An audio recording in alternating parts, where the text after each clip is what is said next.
So, Jerry, WAF is so 90s. I don't know about you, but give it a new Gartner acronym, but it's going to be the same exact damn thing.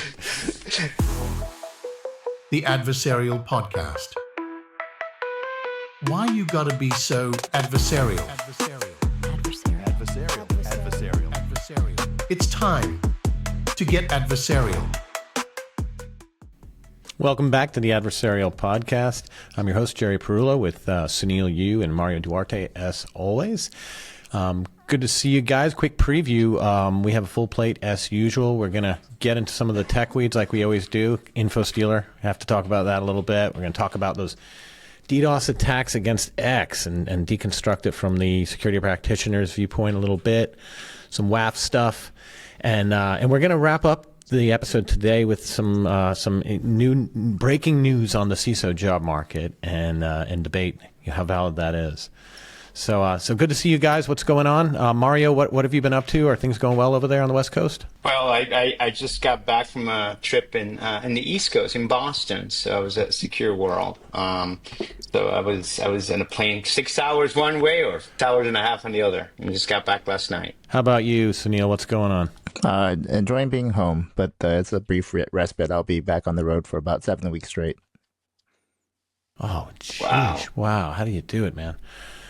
Sorry to hear that, but I hope you enjoy it. Well, good. Hey, kicking off. Well, one of the things we were talking about is a new twist in the Stealer. Now I realize that they're just called Stealers, InfoStealers. You just call them Stealers. In the Stealer saga, so it's been a plague in the cyber industry for a while, and just for the uninitiated, that is malware sitting around looking at browser sessions, looking at the little SQLite databases that underpin browser credential store, etc., figuring out your bookmarks, names, and passwords, ripping them, dumping them, and sharing them on Telegram with other baddies, where it says username, password, @ and where it's useful, and then people have been repackaging it and all of that. So Stealers hosted on GitHub. Sunil, I think you're the one who brought this to light. What's the twist here?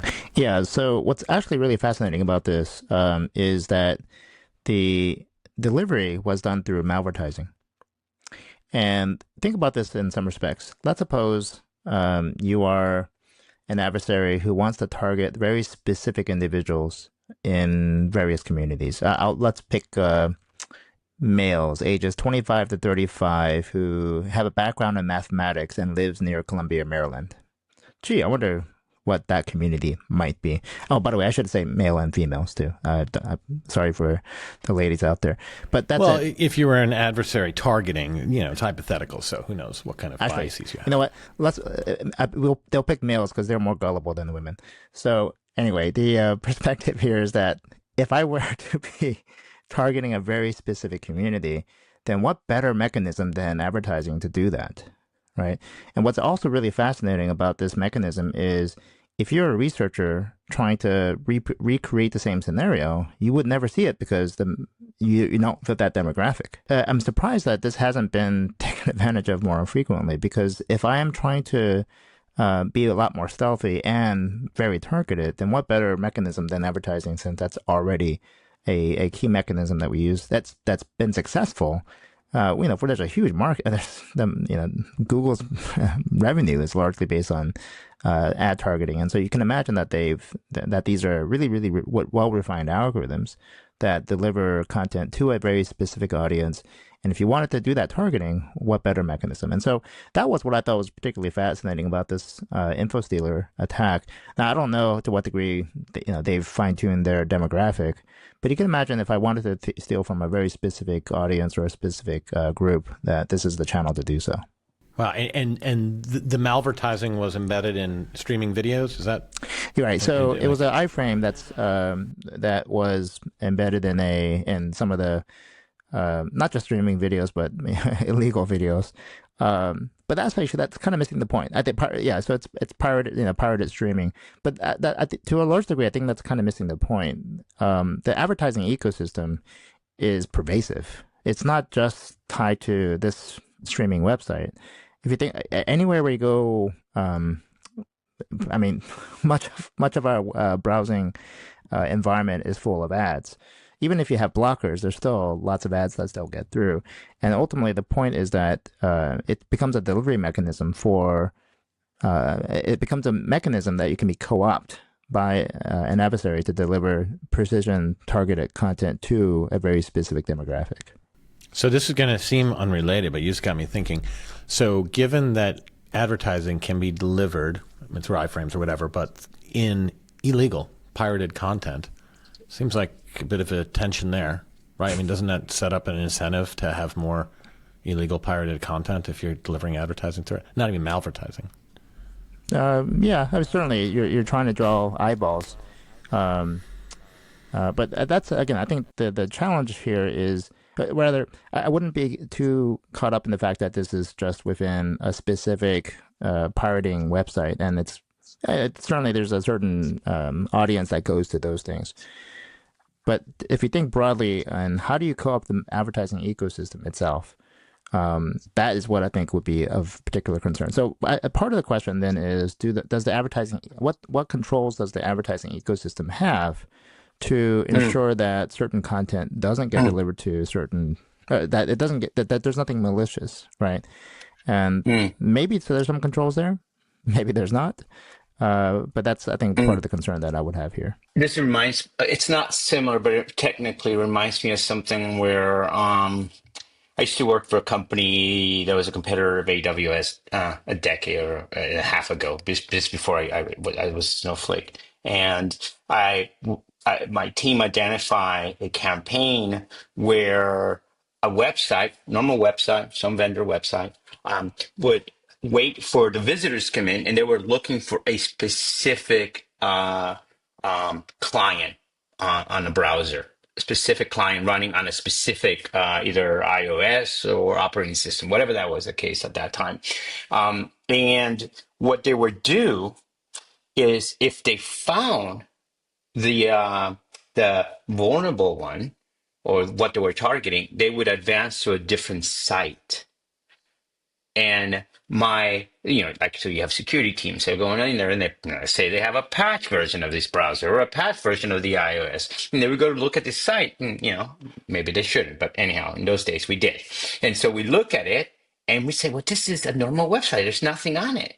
And it turns out that this suspect site was just looking for this vulnerable systems, and advanced go to the bad website, which then downloaded the malware. If you weren't impacted, you would go to the clean, real website with no malware. And so it kind of tricked us a little bit. I don't know if this is similar to what you're talking about here, but I can selecting your target at a high, now you're using marketing site to know a specific target group that you want to go after. It's interesting. So the vulnerable person, it's not the machine, but it's the person you're targeting. Exactly. Quite honestly. Well, at some level, it is tied to the machines representing the demographic of the user, right? And that also means that if you happen to move with your laptop somewhere else, it's actually still your demographic is moving with your system, right? Yeah.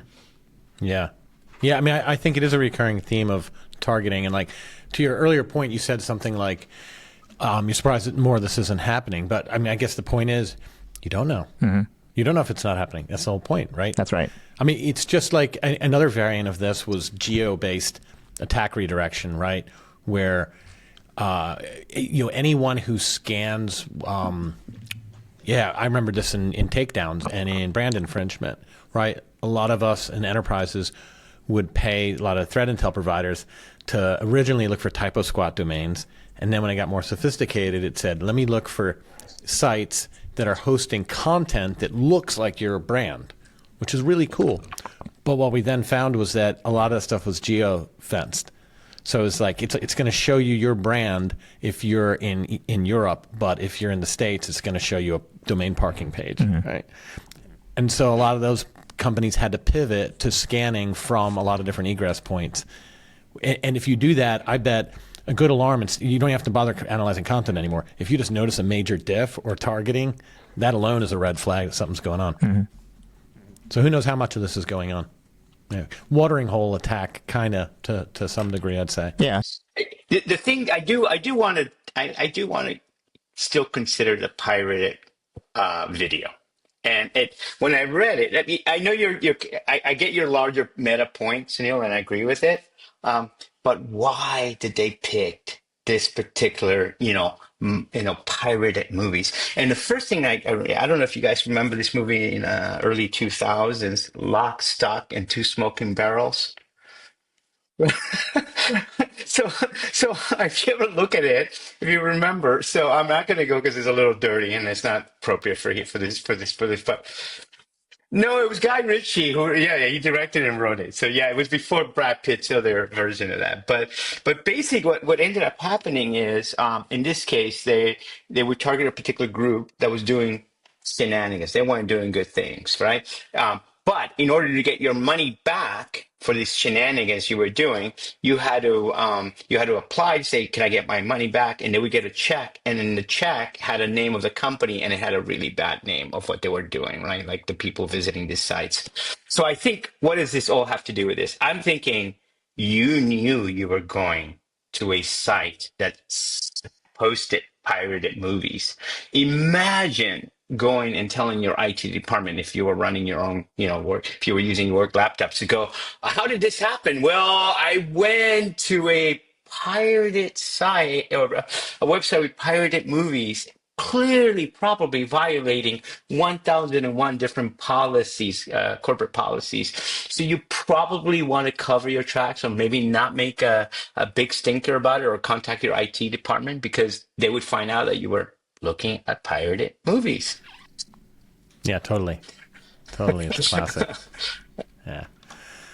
All right. Hey, moving on. So, I want to touch for a minute on, one subject here. Our friend Valerie Abend actually was quoted in here with Accenture about a survey around banking in particular, but I think this is true of any large enterprise, saying that basically they can't keep up with AI-powered cyber criminals. More specifically, the social engineering enhancements around deep fakes and voice fakes and that sort of thing. I think that's kind of no surprise, right? If you draw a continuum, to me, it will not be possible to use your traditional voice and video things to discern reality from fakes. But to me, I keep going back to, if somebody asks you to jump off a bridge, it doesn't matter who they are, right? I mean, that's got to be the only solution to this, is just double check anything.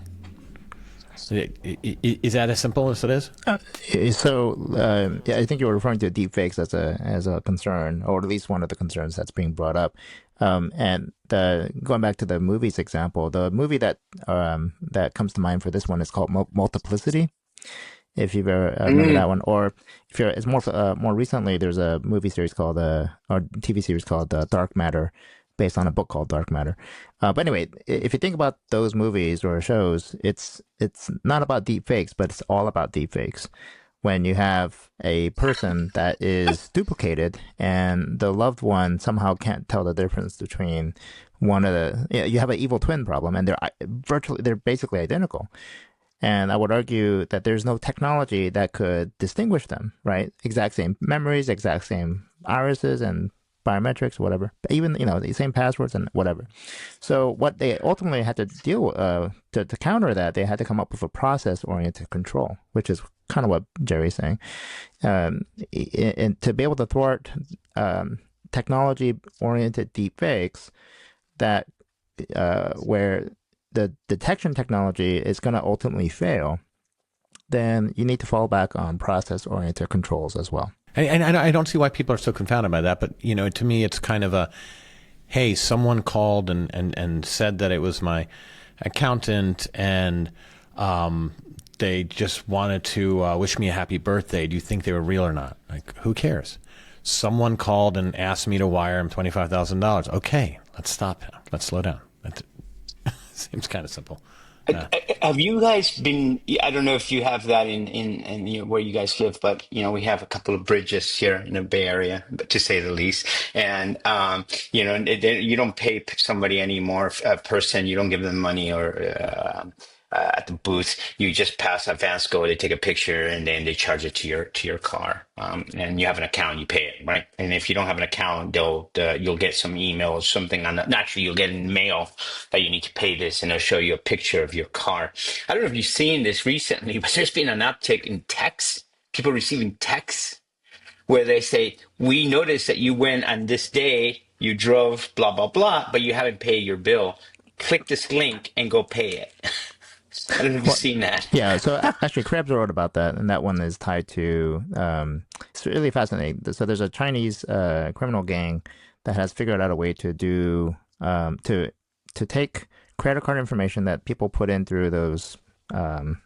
They get fooled by the text messages. They try to pay, and the credit card that's used to pay then is enrolled within Apple Pay on a physical phone in China, and they found a way to remotely use that Apple Pay NFC to make purchases in other parts of the world.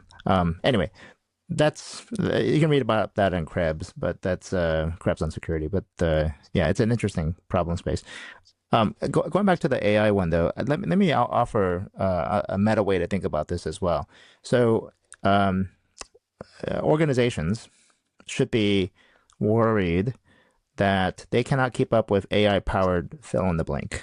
Okay, so AI-powered developers. Okay, so how will, let's as an example, imagine a year, 2 years from now, where instead of the current number of pull requests that we see 10 times as many pull requests, 100 times more pull requests. I'm not talking about security issues, just pull requests themselves, right? And now what would you do? You're not going to have human reviewers. You're going to have machine reviewers. So what does that look like? And are we comfortable with a machine reviewing another machine's outputs? But that's just an example. But I think we in security, there's another one that we all hate with a passion, and yet we know exactly where this is going, which is, I just got this third-party vendor's questionnaire. Can an AI system write my answers? Okay. And of course, on the receiving end, can I have an AI system review the answers? Okay, you can see where that's going. But the point at the end of the day, one of the things that a lot of us are struggling with is it's not just AI powered criminals; it's AI powered like SaaS applications and tools, and just the number of systems, things that are coming online that is inundating our inboxes or our ticketing queues around. Can someone review this new thing that we just want to get? It's become untenable for us to do any of that manually. So we have to turn to other AI-powered tools to do that. But I'm not sure how comfortable we are in leaning upon AI-powered tools to do the work that other humans would have otherwise done. Yeah, it's a good point. I mean, any place where we've had automation, which is kind of like the order of magnitude smaller, stepbrother of AI, we've had the same issue, right? Cotton gin or industrial revolution in general. The Sunil of it goes back in time is like, are you sure we want to automate the distillation industry? We have so much whiskey. What are we going to do with it all? We managed, but no, I mean, it moves the logjam, doesn't it? It moves it somewhere else, and then you have another problem that you need to solve. But at the end of the day, we're trying to get net productivity increasing. Can we? When it comes to the third-party questionnaire arms race, as I like to call it, I mean, we all know that when Big Bank X sends out 1,400 questionnaires, they don't even read them when they come back today anyway, right? They probably just screen, or it just says, it doesn't say yes. Just let me know if they said no. So now it'll be AI doing the same. I mean, it's an insincere process already. So if it just gets faster, then great, because it's not going to have any degradation in quality. I think at this, if somebody keep me honest on this, there were over hundreds of banks that were surveyed on this question. So I do speak with some of the top banks out there, as I'm sure all of us do, and they're really thinking about this problem, and they have, in my opinion, have considerable amount of funds to see how they can combat. What I worry about is the community banks or the smaller banks, regional banks that may not have the technology or the money to be able to combat this. And I think that's kind of my concern. Well, even more so, then they're going to turn to automation to combat it as well. Yeah, no, but yeah, that's yeah. Yeah. Well, I mean, look, the fact is that big companies are outsourcing third-party risk management, and then by the time someone's actually sending the questionnaire, it's very insincere. They don't even know what the product is that's being bought anyway. And now the receiving end is doing the same thing and outsourcing it to people who don't even know what the product does and just shuffling answers in and out. AI on either end of that, it would be an improvement. At least it has a chance of contextually mining some actual data. So I think it might be an improvement. I think the system is broken when it comes to that. Oh boy. I would agree with you, Jerry. Yeah, well, with respect to third-party risk management, one of the things that I've seen some startups do is to say, it's not just let me read the answer and process it, but rather let me read the answer and see if I can externally verify it. Externally, if there's an external observable that helps me verify it. I don't, I find that I'm a little skeptical as to how much you can externally verify. That starts the reek of the bit sites and the security scorecards. But yeah, I've taken somehow connect the dots between what you say and the real observables. Then we're starting to make some ground. Before jumping into this other one, but somebody keep me honest, because I just invested some money on a startup still in kind of seed round, and they're looking at this space, which I cannot believe I just invested in this space. But hear me out. It's actually pretty good because they're using AI for this. But and I again AI and third party risk and all that. I'm like, what the hell am I doing? I must be bored with my life. Anyway, so what they're doing is they're looking at the vendors that they're assessing. Let's say it's a SaaS vendor or some product on the internet, some software product, and they're looking at the documentation provided, the user documentation. So not just the services, not just what they're, scanning for services and what ports they're running, but they actually look at the documentation they provide. And they're looking at things like what kind of encryption are they suggesting, or MFA with FIDO2. So they're using AI to read the documentation.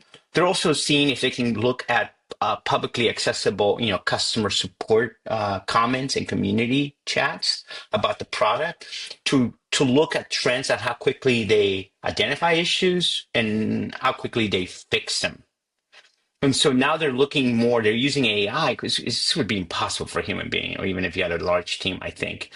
But they're able to use these AI agents to go and peruse all this data and say, is this a company, a vendor that's actually doing what they're saying they're doing? Yeah, I mean, I love the idea of evaluating the agility of a company if you wanted to test their security. I mean, if you took that questionnaire, 200, 300 questions or more, or the SIG or any of the standardized questionnaire and all of that, and you give me the answers to it, I don't have the time to read that nonsense. It's just not correlative with security in my mind. But anything about agility, are they finding stuff, and when they do, can they fix it? I like. And so, yeah, if you could do some inference on that, I think that's great. I mean, you could do it on remember the attack we talked about with Bybit last week? Yeah. They discovered it using the Internet Wayback Machine. And there were some snippets, the researchers found snippets of the malicious JavaScript at a certain point when the Internet Wayback archived it. And then in the next snippet, which was same day, it was already gone. And it was amazing, security camera footage that they caught them red-handed. Here's the JS. We totally know they had it in there. But that's awesome agility, right? That's why North Korea won $1.5 billion. And that's the same kind of quality that we're looking for on the defensive side about agility. You can almost use the Wayback Machine just to see how quickly people will change your website. Insurance providers, go for it. All right, guys, now we're going to talk about Elon Musk. Now's the segment where we talk about key controversial political figures. Every week, we're going to do this live here. Please don't harm my ex. Please, people, don't damage it. It's not my fault. I didn't know if you meant the message, the social media platform, or an ex-girlfriend, or if you meant the car. Finally, I got around to he's talking about Tesla X, right? Please don't damage my Tesla X, please, people. Good luck with that. Yeah, I hear you live in a neighborhood where that might be a problem. Yeah. Now, we're talking about DDoS here, right? This is the cyber place. So first of all, look, this is a good opportunity to talk about denial of service in general. And I think, for one, people use the term DDoS to talk about DOS all the time. The first D is distributed. So when something goes down because it's overwhelmed, people say DDoS. First of all, it might just be denial of service. Distributed denial of service is a different animal. In this attack, so to quick recap it, Twitter had some problems, and Elon Musk said it was related with cyber attack. And then it went on to DDoS. I saw security researchers, because with big DDoS now, security research groups can substantiate it. Right? They see the packets flying around. Generally, any literal DDoS, there's usually a synchronous or stateful type of DDoS, which is like a layer 7, and that's, hey, we find every time we click this button on your website, it takes 1600 milliseconds, so let's get 100,000 bots to click that button. Those aren't as common, they're not as damaging, they're usually fixed by a WAF, or let's turn off that button. And then the big ones, the volumetric, the ones that you hear about in the headlines about X terabytes coming out of wherever, are almost always reflective and amplification attacks. And DNS amplification attacks, yeah. Any kind of anything that you send it a packet and pretend it's from Joe, and then the thing sends back a shit ton of packets to Joe, that is real DDoS. So the way that you perform a volumetric DDoS against X, Twitter, whatever it's called, is that you find a bunch of vulnerable devices and you tell them all to attack X, and then they dutifully do it for you. In this particular incident, I don't know if, I think 5-6 years ago, if this happened, we in the security community would have almost instantly noticed, because a lot of us live and get a lot of intel from Twitter. And I don't know about you, but I don't think most of us noticed because we're not there anymore. And so I think part of the question as a collective question here is, where do people go for security news, like real-time security news nowadays? Maybe LinkedIn, Blue Sky, Mastodon, Reddit. I don't know. But in some respects, we found a single place where we could go, and everything fed from there, which was Twitter. But now you have to kind of hit multiple places to go find that content, because we've kind of all scattered, right? And it's not really, it's just not centralized anymore. So maybe at some point the community will find or gravitate towards one particular location, and that's where we'll get our latest. There's a good one. There's one that's really taken on steam. It's the Adversarial Podcast. Finding a lot. Yeah, unfortunately, seriously, where do you go? Where do you go when you're looking for info? Well, I mean, don't you use ChatGPT? Just tell me about the security events today, what catches and just go get that information. How did you get on Mario's screen when you with Cyber News? Like, where did you hear about the Bybit hack or whatever? Exactly. Yeah, I mean, but you're talking like real-time news. I mean, that's really kind of what Twitter was good at, which is why a lot of news agencies was on Twitter. You keep an eye on you follow some very specific news feeds, and you're getting like truly real-time content.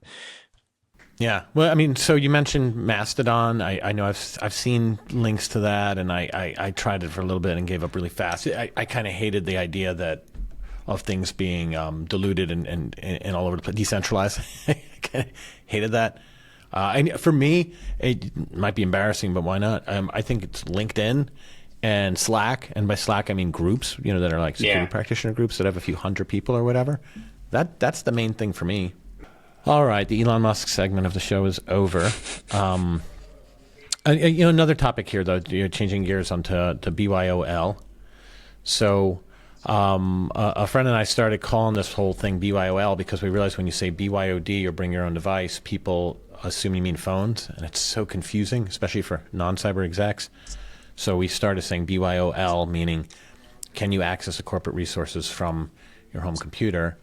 What I've observed time and time again is that in new businesses, so I'm not saying small businesses or young or immature, I'm saying the new generation, which is your IDP, you probably go through Okta and Google or Microsoft, one of those two, SaaS forward, all your emails up there, that at a relatively low maturity level, companies are still saying we're issuing devices. We're buying everybody a Mac or a Windows laptop.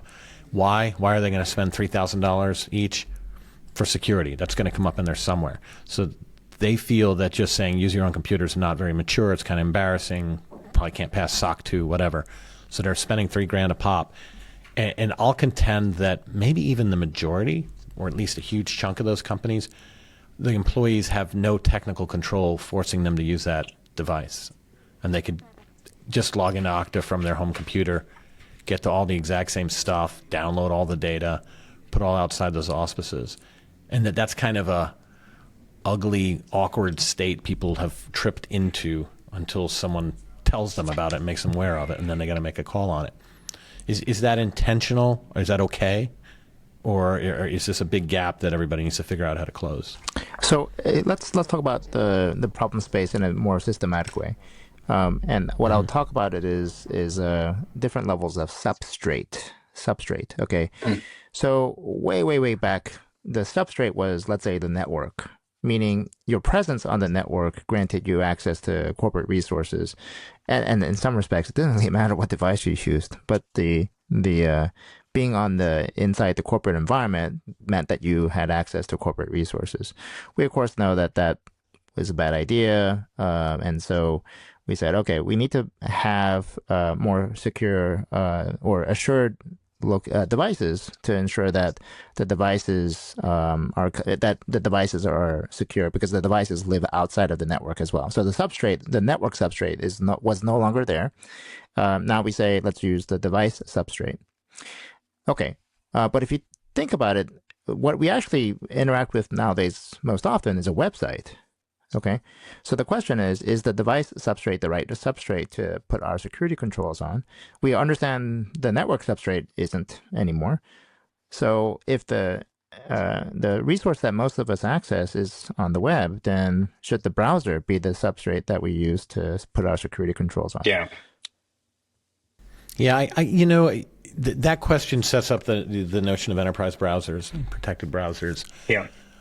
I like that strongly, at least in theory, and I use that, right? So we've got a little bit of everything here. Now we got managed devices, we've got CTNA, Cloudflare, Warp on them, and then Island, the enterprise browser. And I literally use it in my kitchen. It's my PC that I'm going to be on there, and then when I walk away, the kids are all going to use that, and I want to feel good. Yeah. And that works. It's a good idea because you can configure it to blow everything away, and whenever you close it out, and you can configure it to force you to log in, which you can't do with Google with a startup account, with a low-end account. You have to manually log out all the time.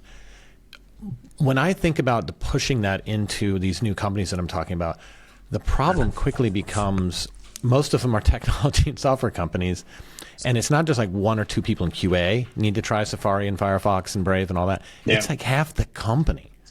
And we all do it too. Like, hey, this isn't working right. Hold on, before I even call Mario, I'm going to try it on Microsoft Edge.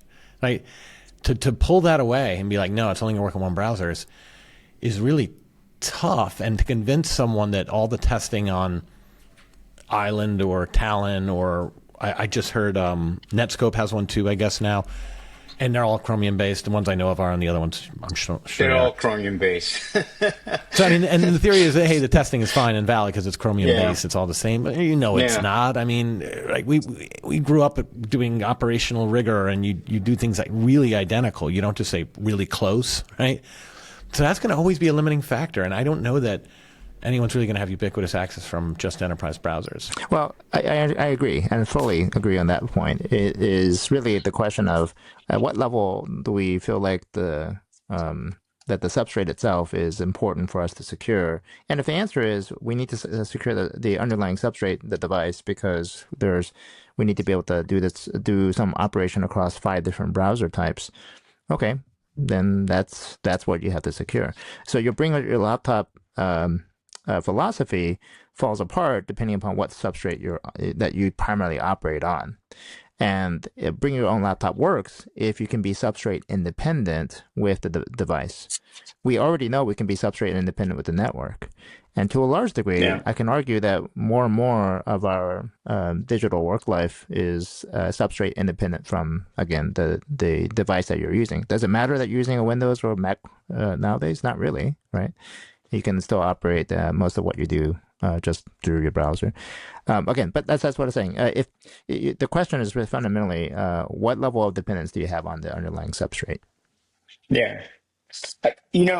I'm on a movie series kick this episode, so I'm going to bring another thing. The series Severance on Apple. So please watch it. The whole idea is you have two different personalities, one that's outside and one that's when you go work. It's a totally different personality. You don't know each of them, et cetera. So there are some things in business that we we have to, because of the business and the agreements we have made with our customers, that mandates that we comport ourselves in certain manners, okay, while at work, and use our systems that are supporting the business and the customers. We comport ourselves in a manner that keeps things as secure as they want us to be. We are custodians of their data, as an example. The problem where things where we get a little kind of weird is how you comport yourself at home may not be in alignment with how you comport yourself in business. I mean, that whole severance example.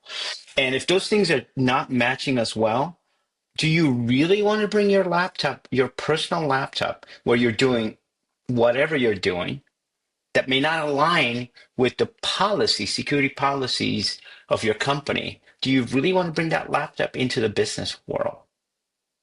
I totally agree that that's a critical point, right? And when I've worked with companies on this, one of the default moves, and this is totally true on phones, but even on laptops to a degree, is, well, we'll do posture checking, right? And the notion is, well, we want to make sure that thing is secure, whatever that means. So now you're going to do whatever you want, but make sure it's got EDR or something like that. Now you're talking about managing software on personal devices. Nightmare anyway. But on top of that, I think it's the wrong way to think about it, about whether or not the device is secure. And this is totally congruent with what you're saying, Mario.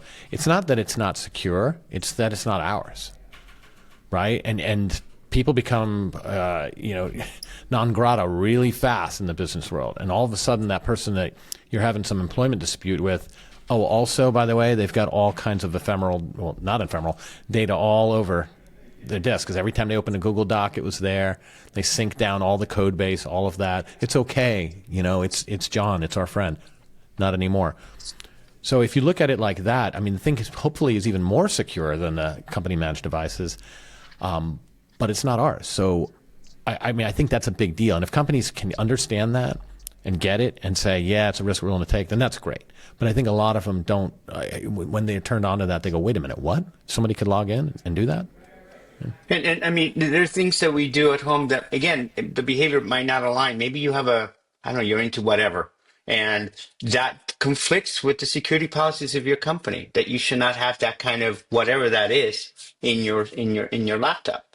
And if you're bringing in your personal laptop that contains that information and you're using it at work, then you're violating those policies. That behavior conflicts with your personal life, conflicts with your business life. Yeah. So, I mean, I think people, if they're not thinking about that, they need to check that, see if they have more BYOL available than they realize. Right. Oh, and by the way, you also get into browser sync and syncing passwords and credentials and bookmarks and all that over to an unmanaged device, so they can be raided by InfoStealer when they're looking at streaming software with malvertising. Pirated movies, I got to compromise. Right? Yeah. Are you going to start being the judge of what people are watching at home? Come on. Yeah. I was involved in that once, a long time ago. Now I don't want to be involved in that. Oh, you know what? I got a really funny story on that I can't help but share right now. 2001, I'm this newly minted director of security, and because this is what I'm doing, I find what we would later come to call a DLP violation. Someone had sent something sensitive to their AOL account. It must have been the literal first one, or the first one of that magnitude that I encountered. So I let the manager know, and we had a little powwow, and we phoned him up, and the guy was at home. I don't know if he was a day off or whatever it was. And we say, hey, we noticed you sent us your AOL account. We really need to know that it's deleted. So we'll be there in about 12 minutes. We drove to his apartment. Never do that. Never do that. So I remember the guy nervously opening the apartment door, and me and this middle manager walk like across the bong and the bachelor pad mess all the way back to this guy's bedroom and look over his laptop while he logs into AOL and deletes it in front of us. And we're like, okay, all right, great. Well, we'll see you later. Most awkward situation on the planet. Affidavits are good enough. Yeah, don't do that. It's an awful experience to go through. And as you guys were talking about downloading pull requests, and you start noticing all of the weird patterns, and whoa, you're doing it from your laptop, home laptop. What are you doing? What's going on here? And then you knock on their door. You send somebody to knock on their door. Somebody. It's bad, it's the bad worst. place, yeah. It's the and that was worst, back when people. was back before bongs were in vogue too. That was back when that was kind of contraband. The question is plastic or glass? Man, nowadays you can't go down the street without getting a secondhand bong in the face. Everywhere, even here in Atlanta. Yeah. All right. Do you think it's about time that we talk about web application firewalls? Are you guys missing that? Oh yeah, absolutely. Now this is one that I brought up because I'm kind of a technology believer in web application firewall, right? The idea that you have something in line so that you don't have to count on and guarantee that all your code has proper input validation and that all your third-party libraries that are accepting it, third-party or external code don't have vulnerabilities and on and on. So you put these things in line and you make sure they can decrypt everything and look for badness, kill it in line. I'm a proponent of that and I recommend those regularly. But I've seen a theme here that I think applies to a lot of security tooling, which is that for the people who have them, the majority, they're not enforcing very many of the rules at all. And they've disabled most of the functionality in it. And or it is not applied to any of the stuff with the sensitive data. It's on their marketing website or whatever, but on the mission critical site that you can't have down or the customers will be all upset, they turn off the WAF or they never put it on there. That's more common than not, I would contend. That's the default state of play. And I think it's indicative and illustrative of a pattern with security tools and why, despite the fact that every week we hear about the solution to everything about security and have for the last 15 years straight, that we're still in no better of a place, right? I think the stuff is just too complicated. Everything gets turned off pretty quickly. It becomes a checkbox exercise. Do you have a WAF? Yes, we do. On that questionnaire we talked about earlier, but they're not actually doing anything. And if you want to make one work, it's a full-time job. It's complicated. It requires a lot of testing. You really have to be dedicated to it. And it's pretty thankless, right? Because you're proving a negative.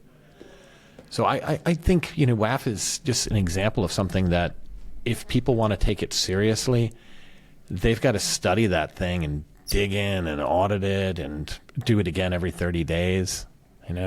Is that a pattern that you guys see? So, Jerry, WAF is so 90s. I don't know about you, but give it a new Gartner acronym, but it's going to be the same exact damn thing. No, so let me just tell that same story again, but do it with modern day issues. Okay, exact same story, modern day issues. Hey, I have this application. It has some AI model in it, and it seems to be biased. Okay. Is there some firewall that we can put in that removes that bias, removes these vulnerabilities of our model? And you would say, oh, yeah, here's a firewall. Just throw that in, and voila, it works out of the box. Wait, hold on a second. No, it doesn't, because what do you mean by biased, right? What you mean by biased may be different than what another organization may mean by biased. The nature of what you're doing from a business standpoint is oftentimes very bespoke and very specific to a business function that a one-size-fits-all rule set just does not work. And so when we put in a firewall, whether it's a web application firewall or an AI firewall, we have the situation where we have to really fine-tune it to the use case that we have it deployed for. And if you don't spend the time to fine-tune it to your use case, then it's a piece of crap and you turn it off. Yeah, I think that's the state of play. Yeah, and I think that, like we talked last episode about crypto, right? And I'm saying crypto security groups are good. I don't know if we put it this bluntly, but basically because they have to be. And I would argue they're tweaking their WAF or whatever it may be. and that nobody else is because they just don't have to. Yeah. Invariably through the years when I was a Snowflake, there would be one prospect or customer that we would get into some contract negotiations that demanded that we use the WAF. And so I would have a conversation with their CISO and the security team as well. And I'm like, okay, let's talk about this. We talked about TLS decryption last week, or 2 weeks ago for our episode. And, a WAF is going to have to decrypt the data, folks. Okay, just let's be all right, because it has to look at what's in there, what are people running, what are the commands they're sending, and so you have to decrypt it. So now it becomes one choke point for an attacker to compromise that system to then start capturing all the data. And you want to have I don't want to say perfect secrecy, but you want to get to a point where there's not a decryption going on from our client's world to their actual database that we're managing. Okay, so stay with me on that. Okay, so then I would explain to them, okay, so now I'm going to expose your data, which you don't want me to do. You've gone through all this effort to make sure that I don't look at your data, but you're having me do a WAF. Okay, cool. And then if, I told them, hey, I managed mod security. Years ago, mod security was an open source version and then became a commercial version of WAF. Okay, one of the earlier WAFs out there. And we're a database. So there's all these policies and rules, the majority of the rules on these WAFs look like SQL injection or SQL commands. Well, goodness sake, you're a database. You're running against it. You're running commands for a database. Everything we're going to see on that WAF is going to trigger an alarm, and we're going to block it, and then you're not going to be able to work. And so then we're going to prune down your policies that we're using on WAF, our policies, so they really don't defend much. And what have we done? We've exposed your data. Now we can actually see your data. What's the value there? And invariably people will say, okay, you're right. Go on. It's a trade-off. I mean, I will on other episodes rail on the other side of that and say it's much better to break it and secure it and all that. But I'm not thinking about a massive mega cloud database provider. So I got some sympathy for your unique plight. Well, look, hey, one thing I want to make sure that we talk about that I think people always love to hear about from us is the CISO job market. So I chatted with Matt Commons this morning. A lot of you guys probably know him. He's one of the top 5 go-to. Maybe it's financial services bias, but big recruiter. Yeah. And we were just catching up. I was telling him what I was doing, and that I get these calls periodically. Like, are you sure you're out? But I was telling him, like, I got a company here, a startup. I'm all in on that. It's great, but love you like a sister. So while I had him, I picked his brain about the market. So we had mentioned a survey recently and anecdotal observations from CISOs that, man, that things are bad. Everybody's on the market. There's nobody's hiring and all that. And he basically said things are turning around in the last few months, that he sees a lot more positions. He also noted, and I kind of picked at this, that they're doing recruiting for cybersecurity companies, for like go-to-market personnel. And that was less surprising to me, because that means that the venture market's heating up and there's more cybersecurity people bringing on money and hiring, and they're helping with that. But I made sure that he made the distinction. And no, in addition to that, he's seeing the enterprise job listings and comp and all of that, really lighten up. So maybe that's a breath of fresh air. Do you think that's what you're hearing about? No, well, there's the notion of the great resignation followed by the great freeze. So we are in this great freeze part of the market where there are very few people leaving their jobs because there are not many people who there doesn't seem to be new jobs opening either. So everyone's kind of stuck in their place. But that's it. I have heard. Well, there's a lot more people looking, seems like, than there are jobs. I think it'll be a while before it becomes properly operating. There is something that you said, though, that you referred to with Matt, which is there are cybersecurity companies that are also hiring CISO roles, but more on the GTM's go-to-market side. So to me, that translates to like a field role, which, there's a place for that. And for those who want to get away from the day-to-day firefighting, I can see it being a cushy sort of role where you just wine and dine and schmooze people, right? So if you want to break from the but it could spin the data, it could skew the data a little bit. That's right. There's more. That's really interesting. Yeah. I'm thinking, I'm like, I don't know if you're familiar. I'm sure you're all familiar with the Schrodinger's theory. You know, where the cat is both dead or alive at the same time. And I think this is what we're experiencing right now when we're talking about this market. Really, it's because I would venture to say that we're probably getting hit by the same job break, Jerry, because all of a sudden I'm getting calls from like, hey, there's this job. No, I'm not in the market. I'm not looking for a job. So maybe we're all getting hit with the same thing, the same job, making it seem like it's heating up, but it's the same people, right? And the reason why I'm saying the live cat and dead cat is because we're all part of, Slack communities, large communities. And what I'm hearing people are not only are CISOs not finding jobs, and those are the ones who are unemployed. So I'll put a caveat there. But ICs are finding it difficult as well. When individual contributors are being challenged, and this is what they're saying, individual contributors are having problems finding security jobs. Good with them. So maybe, just taking away the funny thing about, we're both being hit by the same the same job wreck. It could be that there's a delay going on. And yeah, these two things could be happening at the same time, but it's just a wave. Right now, the wave on one end is starting to heat up, but it hasn't really manifested itself for the job seekers. And it might be 6 months from seeing a change. I can't tell, but that might be what we're experiencing. Yeah, and for our peers, I hope that's the case. Yeah, that'd be a bright note. I'm not looking for a job. Hey, there's one person who's willing to set their money on fire to have deflation. He's deflating the market for us. Way to go. All right. Well, great. Well, it's fun, guys. It's always great catching up. I look forward to collecting up some more topics that we can go into next time.